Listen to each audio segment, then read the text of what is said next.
सुख चाहते हैं तो जहां सुख नहीं है वहां ढूंढ रहे हैं, इसीलिए आज तक नहीं मिला, सब अशांत है। आपको तो जो जो चीजें चाहिए, जो वस्तुएं, धन संपत्ति, पद की आकांक्षा रखते हैं, तो आपको लगता है अगर ये मिल जाते तो मैं सुखी हो जाता। अपने को ऐसे बहुत मिले हैं जिनके पास आप चाह रहे हैं, उनकी बहुत मात्रा में संग्रह किया हुआ है, बहुत अधिकारिता है, बड़ा पद है, खूब ऐश्वर्य है, जगत में उनका नाम है, सम्मान है, पर हृदय जल रहा है, हृदय अशांत है। क्यों? क्योंकि जहां शांति प्राप्त होती है वहां उनका संबंध ही नहीं है। अशांतस्य कुतः सुखम, जिसका चित्त अशांत है उसे सुख कैसा? ब्रह्म। कुछ वर्ष की आयु, शरीर समाप्त हुआ, न पद रह गया, न संपत्ति रह गई, न नाम रह गया, न व्यवहार रह गया, न परिवार रह गया, अकेले अपने कर्मों की पोटली बांध करके फिर नया जन्म, फिर वही पढ़ाई लिखाई, दुनिया का प्रपंच, नहीं तो अन्य योनियों में कीड़ा मकोड़ा, पशु पक्षी। विश्राम कहां है? अध्यात्म योग में। श्री भगवान कह रहे निश्रेयसाय, मतलब दुखों का आत्यंतिक नाश, दुख का लेस नहीं जहां। अब अपने तो दुखालय में रह रहे हैं तो सुख को इसी में ढूंढ रहे हैं, तो हम समझते हैं कि अरबों खरबों रुपया मिल जाए, सुंदर सुंदर भोग सामग्री मिल जाए, मैं सुखी हो जाऊंगा। ऐसे अभी इसी भूमंडल पे हैं जिनको खुद पता नहीं कि मेरे पास कितनी धनराशि है, रोज नए नए भोग भोगते हैं, पर नींद नहीं आती, नींद की दवा लेना पड़ता है। मानसिकता बिगड़ी हुई है, विक्षिप्त है, हृदय जल रहा है, हर समय भयभीत है, कहीं ऐसा ना हो जाए, कहीं ऐसा। सुख विनिश्चितम बदामि तेन अन्यथा वचांस में, गोस्वामी जी कहते हैं मैं सत्य कह रहा हूं, मेरी बात अन्यथा नहीं। जब तक तुम हरि भजन नहीं करोगे तब तक तुम्हें त्रिकाल में, त्रिभुवन में कहीं भी शांति नहीं। छूटवे के जतन विशेष बांधे जाएगो, वह विष भोजन जो सुधा सानी खाएगो। अगर अमृत भी खाएगा तो विष बन जाएगा। हरि विमुखता में तुझे कहीं शांति नहीं मिलेगी। अगर हरि के सन्मुख हो तो विष भी अमृत हो जाए। गरल सुधा रिपु करहि मिताई, गोपद सिंधु अनल शीतला। आग शीतल चंदन की तरह हो जाएगी। समुद्र जो अथाह अगाध है वो गाय के खुर के गड्ढे के समान हो जाएगा। विष अमृत बन जाएगा, दुश्मन सब मित्र बन जाएंगे यदि हरि की कृपा हो जाए तो ये हरि के चरणों का आश्रय ही आत्यंतिक सुख का स्वरूप है। ये कैसे प्राप्त होता है? तो श्री भगवान कहते हैं कि मन ही बंधन और मोक्ष का कारण है। ये जब किसी विषय का चिंतन करता है भोग भावना से, किसी व्यक्ति का चिंतन करता है राग या द्वेष से, तो ये बंधन का कारण बन जाता है। अगले जन्म की ये पूरी तैयारी करा देता है। नाना प्रकार के भ्रमात्मक दुख सुखों में फंसा देता है। और जब यही मन प्रभु का चिंतन करने लगता है, प्रभु के नाम का, प्रभु के रूप का, प्रभु की लीलाओं का, प्रभु के गुणों का, प्रभु के भक्तों का, तो यही मोक्ष का खुला हुआ द्वार हो जाता है। यही मन, जब मन किसी व्यक्ति को भगवत भाव से, किसी भोगों को प्रभु की सेवा में अर्पित करने के लिए, यही मोक्ष का कारण बन जाता है। और जब किसी भोगों को स्वयं भोगने के लिए और किसी व्यक्ति को राग द्वेष से, यही बंधन का कारण स्पष्ट। इसीलिए भगवान बहुत जोर देते हैं अनन्य चिंतन पर।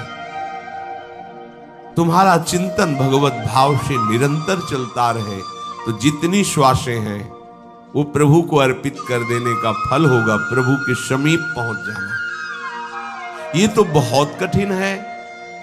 मन को संसार के चिंतन से हटा करके प्रभु के चिंतन में लगाना, ये तो बहुत कठिन है, क्योंकि हमारी आसक्ति हो गई है शरीर में, शरीर संबंधियों में, भोगों में, पद प्रतिष्ठा में। बड़ा सुख लगता है, जब हमारा यश, हमारी प्रतिष्ठा, हमारा मान, हमारा ऐश्वर्य, हमारा संबंध ये बहुतायत में दिखाई देता है तो अहंकार को बड़ा सुख मिलता है। यही दुख में फंसने का मूल कारण है और संसार में यही उद्देश्य रखा जाता है। देखो ना भ्रम, जो हमारे दुख का मूल कारण है वही हम उद्देश्य लिए घूम रहे हैं, तो सुख कैसे मिलेगा? धतूरा बोओगे तो विषय खाने को मिलेगा ना, अमृत तो नहीं मिल जाएगा। अगर धतूरे में एक जीवन नष्ट करने की सामर्थ्य है तो मान, प्रतिष्ठा, प्रशंसा, भोग, भावना ये कई जन्म नष्ट करने की सामर्थ्य रखता है। बुद्धि हमारी भ्रमित है, इसलिए हम समझ नहीं पा रहे। विष तो एक जन्म मारता है, विषय देखो ना, जब से सृष्टि हुई आज तक मार ही तो रहा है। मरते मरते थक गए, मरना नहीं मिटा, फिर मरना पड़ेगा। अरे अब तो ऐसा मरो कि अब जन्मना न पड़े, मृत्यु महोत्सव हो जाए। तो हे प्रभु, ये आसक्ति हमारी हो गई है शरीर में, शरीर संबंधियों में, भोगों में। तो जहां हमारी आसक्ति होती वहीं हमारा मन चित्त चिंतन करता है। और आप कह रहे हैं कि अगर मन चिंतन करे निरंतर प्रभु का तो मुक्त है, जीवन मुक्त है। अभी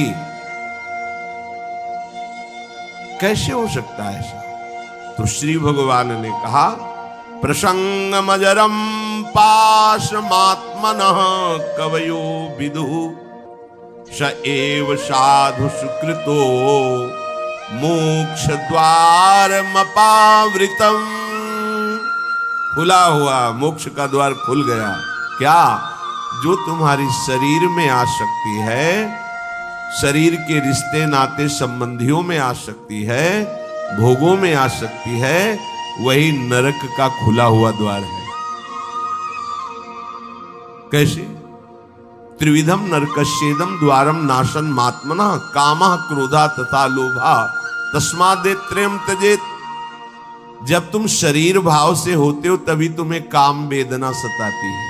काम में बाधा पड़ने पर क्रोध का जागरण होता है, क्रोध ही नाश का स्वरूप बन जाता है। क्रोध हमारी स्मृति का नाश करता है, स्मृति से बुद्धि नष्ट हो जाती, बुद्धि नाश ही सर्वनाश हो जाता है। काम, क्रोध और लोभ ये नरक के खुले हुए द्वार है। अगर यही आसक्ति प्रभु के प्रेमी महात्मा के चरणों में हो जाए तो कह रहे हैं मोक्ष द्वारम अपावृतम, खुल गया मोक्ष का द्वार। अब बस केवल प्रवेश करना है, अर्थात उनकी आज्ञा का पालन करना है। जो आसक्ति शरीर में, भोगों में, संबंधियों में है, यदि वो श्री भगवान के प्रेमी महात्मा सदगुरुदेव के चरणों में हो जाए तो मोक्ष का खुला हुआ द्वार है।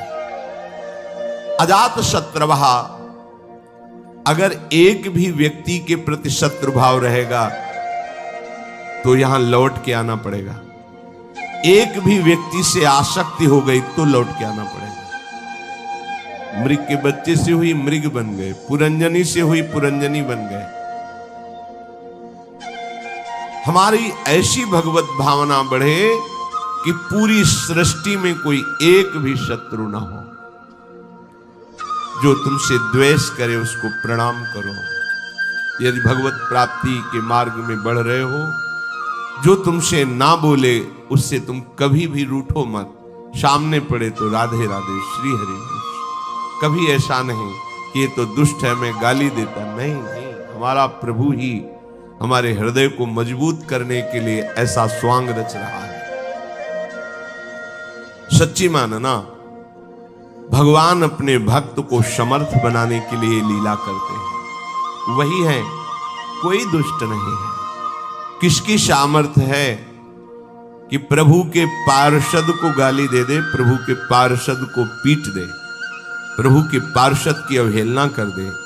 ये भगवान इसीलिए करवाते हैं कि तुम समर्थ बनो, द्वंद्वों को परास्त करो, ना कि द्वंद्वों से परास्त हो जाओ। तुम मेरे सेवक कहलाकर द्वंद्वों से परास्त हो जाओगे तो ठीक नहीं है। ए भगवान का भक्त, जरा सी बात में देखो विकल हो, नहीं, कोई भी भगवान का प्रेमी महात्मा ऐसा चरित्र नहीं पाया गया कि कभी किसी भी परिस्थिति में व्यथित हो गया है। नहीं, यम ही न व्यथ्यन्ते ते पुरुषम पुरुषर्षभ सम दुखा सुखाधीरम स्वमृतत्वाय कल्पते।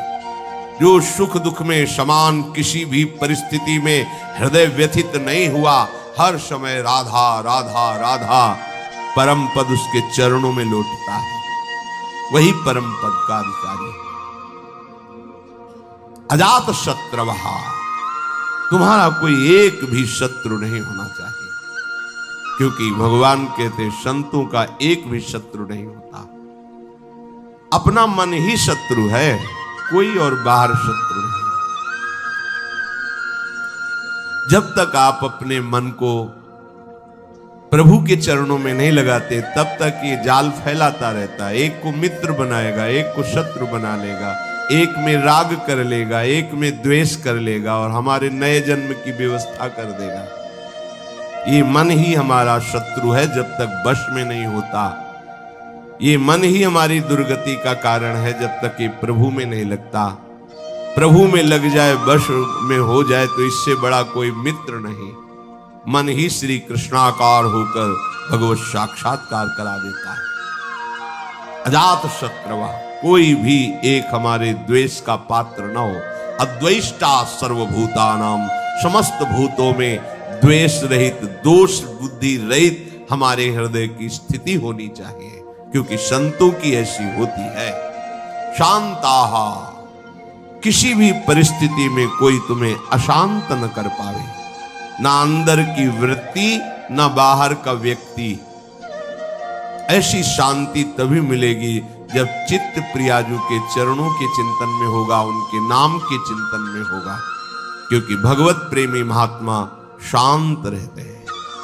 शांताः साधवा साधुभूषणः, आप राग द्वेष में विचरेंगे, निंदा स्तुति करेंगे, मान अपमान में सुखी दुखी होंगे, तो अनन्य भक्ति कब धारण करेंगे? अपने को केवल लक्ष्य पर दृष्टि रखनी है। वही सच्चा निशानेबाज है जो केवल लक्ष्य पर दृष्टि रखता है। द्रोणाचार्य जी ने कौरवों पांडवों को धनुर्विद्या की शिक्षा दी। परीक्षा के लिए एक वृक्ष में चिड़िया टांगी और कहा इसकी आंख पर निशाना लगाना है। जो धनुष उठाता और तीर संधान करता, पूछते क्या दिखाई दे रहा है? बोले वृक्ष, डाल, चिड़िया। बोले रख दो धनुष। सब युधिष्ठिर जी से भी पूछा तो उन्होंने कहा चिड़िया दिखाई दे रही है, फिर आंख दिखाई, रख दो। अर्जुन से कहा क्या दिखाई दे रहा है? बोले गुरुदेव केवल आंख। बोले वेद दे, बस लक्ष्य दिखाई देना चाहिए, तो कुछ भी आपको, कोई भी आपको, कहीं भी आपको परास्त नहीं कर सकता। लक्ष्य श्यामा श्याम, श्यामा श्याम का स्मरण कोई परास्त नहीं कर सकता। लक्ष्य रहित होकर घूमोगे तो सब तुम्हें व्यथित कर देंगे। काम क्रोध लोभ मोह मद मत्सर, ये सब हृदय में ही ये प्रहार करते हैं। बाहर का प्रहार तो कोई भी सह सकता है, लेकिन हृदय के प्रहार को बड़े बड़े वीर नहीं सह पाते। साधक हृदय के प्रहार को सहता है, इसलिए उससे बड़ा कोई वीर नहीं होता। सबसे बड़ा सुभट साधु होता है जो काम क्रोध आदि के वार को हंसते हुए सहकर भगवान की तरफ बढ़ता है। जो विश्व में विश्व विजेता धनुर्विद्या के प्रकांड ज्ञानी, युद्ध क्षेत्र में सदैव विजय प्राप्त करने वाले रहे, वो भी घुटने टेक दिए काम क्रोध के आगे। लेकिन साधु अहंकार रहित होकर पूरे जीवन इनसे युद्ध करता हुआ आगे बढ़ जाता है। इसीलिए सा जयति जयति जग उच्चरे, पूरा संसार ब्रह्मा जी तक उसे नमस्कार करते हैं। ये विजय तभी हो सकती जब लक्ष्य चिंतन में रहे। श्यामा श्याम मयि अनन्येन भावेन भक्तिम कुर्वन्ति दृढ़ाम। अनन्य भाव अपने प्यारी जू के चरणों में दृढ़ाम। कोई भी परिस्थिति या कोई भी प्रलोभन हमें हमारी श्री जी से हटा ना सके, इसे दृढ़ाम कहते हैं। दृढ़ प्राण ही तो जाएंगे, बहुत बार गए हैं, बहुत बार मरा हूं, अब एक बार श्री जी के लिए प्राण समर्पित करता हूं। चाहे जितना भयानक कष्ट दिया जाए, अपनी प्यारी जो से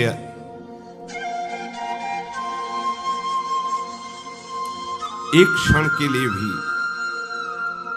वृत्ति नहीं हटा सकता। और चाहे जितना प्रलोभन दिया जाए, यश कीर्ति सम्मान प्रतिष्ठा जय जयकार, एक क्षण के लिए भी प्यारी जू से चित्तवृत्ति नहीं हटे। इसे कहते दृढ़ाम। भारी से भारी अनुकूलता और भारी से भारी प्रतिकूलता जब अपने इष्ट के चिंतन को न रोक पावे तो उसे कहते अनन्य भक्त। अनन्य भक्त बहुत बड़ी दुर्लभ स्थिति है, इससे बढ़कर कोई पद नहीं है, कोई स्थिति नहीं है। और ये वृंदावन नित्य विहार रस, ये रसिक अनन्यों का है। ये रसिक अनन्यों के नरेश श्री हिताचार्य, श्री स्वामी हरदास जी, ये सब सहचरियां प्रकट हुई हैं इस रस को प्रदान करने के लिए। ये तो अनन्यता से ही आता है रस। मत कृते त्यक्त कर्माणस त्यक्त स्वजन बांधवाहा, दो भाव इसके। मेरे लिए सारे सांसारिक कार्य छोड़कर केवल भजन, ये निवृत्ति मार्ग पर विरक्त भाव। और जो भी कर्म कर रहे हैं वो प्रभु को समर्पित करना, एक गृहस्थ प्रवृत्ति मार्ग पर, दोनों को ये करना होगा। मत कृते त्यक्त कर्माणस, मेरे लिए सारे कर्म समर्पित करना, ये गृहस्थ।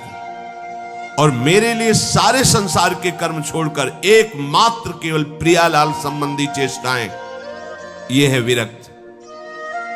नींद खुलने से लेकर सुषुप्ति गाढ़ नींद तक, चेतना से लेकर मृत्यु तक प्रियालाल के सिवा कोई कार्य नहीं करना।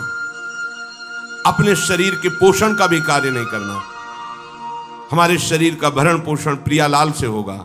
हमें जगने से लेकर सोने तक, जीने से लेकर मरने तक केवल प्रियालाल के ही संबंध के कार्य करने, अन्यथा नहीं। ना अपने तन ढकने के लिए, ना अपने शरीर पोषण के लिए, ना अपनी शरीर व्यवस्था के लिए। ये आराध्य देव का भार है, वो देखेंगे क्या पहनाना है, कैसे बैठालना है, कहां रखना है, कैसे चलाना है, इसकी चिंता नहीं। पोषण भरण न चिंत कराही, श्री हरिवंश विभव विलसाई, श्री वृंदावन की माधुरी। और गृहस्थ में धर्मयुक्त कार्य करते हुए वो कार्य प्रभु को समर्पित करना। मत कृते त्यक्त कर्माणस और त्यक्त स्वजन बांधवाहा, विरक्त के लिए किसी भी तरह से परिवार के सदस्यों से थोड़ा भी स्नेह नहीं रखना। अगर है तो केवल प्रियालाल के लिए है, प्रियालाल के संबंध के लिए है, प्रियालाल की प्रसन्नता के लिए है। हम घर में रहते हैं, पत्नी पुत्र परिवार आदि के लिए व्यापार नौकरी करते हैं, उनको सुख पहुंचाते हैं। इसका फल हो कि प्रियालाल प्रसन्न हो जाए, क्योंकि हमें ड्यूटी दी, हमें सेवा दी कि इतने परिवार का पोषण तुम करो, पर वो हम कर रहे हैं प्रियालाल के लिए, हो गया। विरक्त किसी भी तरह से अपने शरीर संबंध की वासना का पोषण न होने दे। प्रियालाल के संबंध से सब हमारे प्यारे, प्रियालाल का संबंधी नहीं तो अंजन कहा आंख जई फूटे, बहुतक कहो कहां लो, नहीं नहीं कोई हमारा नहीं। भगवान कह रहे मेरे लिए अपने स्वजन संबंधियों का त्याग कर दिया। त्यक्त स्वजन बांधवाहा, गोपीजनों से प्रभु द्रवित होकर के कह रहे हैं, जो बड़े बड़े योगी जन जिन बेड़ियों को नहीं तोड़ पाते, उन स्नेह की बेड़ियों को तोड़कर तुमने हमसे प्रेम किया, इसलिए मैं तुम्हारा जन्म जन्म ऋणी। भगवान कह रहे मैं ऋणी तुम्हारा।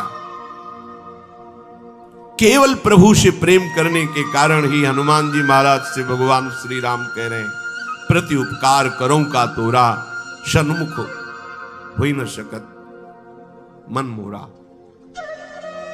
अय वत्स, तुमने जो समर्पण करके हमारे प्रति अनन्य भाव प्रकट किया है, इसके बदले में मैं तुम्हें क्या दे सकता हूं। सकुच के कारण मेरा मन सन्मुख नहीं हो प्रभु के।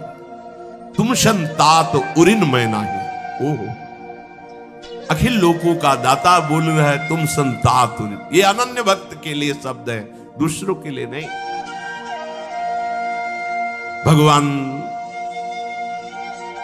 जब अहेतुकी कृपा करते हैं तब ऐसी भक्ति जागृत होती है, भक्तों के संग के प्रभाव। त्यक्त स्वजन बांधवाहा, ये न तुम्हारे थे न है न रहेंगे। श्रुत बनितादि जान स्वार्थ रत ना करुणे सभी ते, अंत ही तो ही तजेंगे पामर तू न तज। तुझे समझ में नहीं आ रहा। अरे जिंदगी में लाखों का मेला जुड़ा, हंसा जब जब उड़ा तो अकेला उड़ा, कोई तेरे साथ नहीं होगा। तेरा सच्चा साथी हरि तेरे साथ होगा, पर उस साथी से तो तुमने कभी प्यार ही नहीं किया, कभी उसको सुमिरन ही नहीं किया, तो फिर भोगना पड़ेगा। बहुत बड़ा प्रपंच है ये माया का। त्यक्त स्वजन बांधवा, चाहे गृहस्थ में हो चाहे विरक्त में हो। गृहस्थ में हो तो वो प्रभु के जन है, उनकी सेवा का फल प्रभु की प्रसन्नता। विरक्त में हो बिल्कुल किसी तरह से कोई संबंध नहीं, केवल प्रियालाल के संबंध से ही संबंध है। नाते नेह राम के मनियत, सुहद सुसेव्य जहालो। मदाश्रय, केवल मेरे आश्रित रहे। ये बहुत बढ़िया मीठी आखिरी बात। ये जीवन की साधना का फल, ये शब्द मदाश्रया इतना मीठा है, इतना शांति है, इतना आनंद है। बस इसी को समझ नहीं पा रहे तो परेशान हो रहे हैं। हमारा मन नहीं लगता, हमसे ये नहीं होता, हमसे वो नहीं होता। तुम्ही से तो ना, तो तुम छोड़ो अपने को, मदाश्रया ऐसे हो जाओ प्रभु के आश्रय। पता नहीं कल्याण हो कि ना हो, जो हो रहा है वो भी छूट जाएगा, पता नहीं कौन सी गति हो। तो संशयात्मा विनश्यति, इस पर शास्त्र सब कुछ वर्णन करते। तुम्हें प्रभु पे भरोसा नहीं है, प्रभु का आश्रय ये पूरे जीवन में इसी ने चलाया है, मदाश्रया ने इसी ने पोषण किया है, और यही हमें बेपरवाह रखा है ना प्रभु। मदाश्रया प्रभु का, कोई साथी नहीं है, कोई साथी नहीं। एकमात्र श्री हरि, एकमात्र प्रियाजी। आश्रय ये बहुत अमृत शब्द है, समझ में केवल आ जाए। अभी इसी क्षण बिना साधना के मुक्त हो, अगर ये बात समझ में आ जाए। पर अभी तो समझ में आ सकती कुछ मिनट के लिए, क्योंकि यहाँ का वायुमंडल है मदाश्रया का। तो अभी सब पर गेट के बाहर निकलते ही हवा बदलेगी तो विचार बदल जाएंगे। मदाश्रया ये गुरु कृपा से आई हुई भारी विपत्ति, प्रतिकूलता, असाध्य रोग, अपमान, निंदा, ये सहयोगी होते मदाश्रया के लिए। ये मदाश्रया में बहुत सहयोगी होते हैं, और इनको कौन चाहता है, इसलिए मदाश्रया नहीं हो पाता। वो हम के आश्रित रहता है, साधना का आश्रय ले सकता है, क्रियाओं का आश्रय ले सकता है, व्यक्ति का आश्रय ले सकता है, लेकिन मदाश्रय भगवद आश्रित। और भगवद आश्रित बहुत बेपरवाह और ऐसी वस्तु मिलती है जो किसी साधना से नहीं मिलती। पर ये हृदय का विषय होता है, वाणी का नहीं होता। केवल वाणी के कहने से हृदय शांत नहीं हो जाएगा। निज सुख बिन मन होई की थीरा, जब तक मन में ये आश्रय जागृत नहीं होगा तब तक बात नहीं बनेगी। और ये जागृत तभी होगी, लिख लो, जब तुम्हारा अपमान होगा, निंदा होगी, शरीर किसी असाध्य रोग से ग्रसित होगा, सब तिरस्कार करेंगे, सब, कोई सृष्टि में प्यार से देखने वाला नहीं होगा, तब सच्चा मदाश्रय उदय होता है। प्रभु आपकी सेवा, वो हृदय की जो धारा प्रभु की तरफ बही निहाल कर, तो एक कदम मेरी तरफ चल के तो देख, पूरी सृष्टि न झुका दूं तो कहना, भगवान के वचन। एक कदम तो चल के देख मेरी तरफ। ये अंदर की बात है, बाहर से आप कहोगे तो हम 500 किलोमीटर से आए, एक कदम की क्या बात है। बाहर से दौड़ने वाला कोई वीर नहीं कहा जाता। अंदर तो आप वहीं बैठे हुए हो, शरीर में, उस शरीर संबंधियों में, शरीर भोगों में, एक कदम कहां चले। अंदर की बात है ये आपको। ये मदाश्रया अंतिम सांस तक हो जाए तो परम पद भी मिल जाएगी। बहुत बार बता चुके, फिर समझ लीजिए। द्रौपदी जी महान भक्ता हैं, भगवान से मिलती हैं, बात करती हैं, पर ये विपत्ति, ये दुख, ये असाध्य रोग, ये अपमान, ये निंदा, ये मदाश्रया को जागृत करता है, दूसरा नहीं, दूसरा नहीं। अभी तक पूर्ण मदाश्रया द्रौपदी जी नहीं थी, क्योंकि जब कर्ण और दुर्योधन के आदेश से दुशासन महल में प्रवेश करता है और बाल पकड़ करके अपवित्र दशा में उनको घसीटते हुए सभा में लाता है, तब एक बार भी नहीं बोली हा श्री कृष्ण। क्यों? अंदर आश्रय है। ऐसे महावीर है कि अगर भीम गदा उठा ले तो त्रिभुवन में सामने उनके टिकने वाला वीर नहीं है। अर्जुन अगर गांडीव चढ़ा ले तो किसी को भी ललकार सकते हैं, भगवत शक्ति से संपन्न है। अगर युधिष्ठिर जी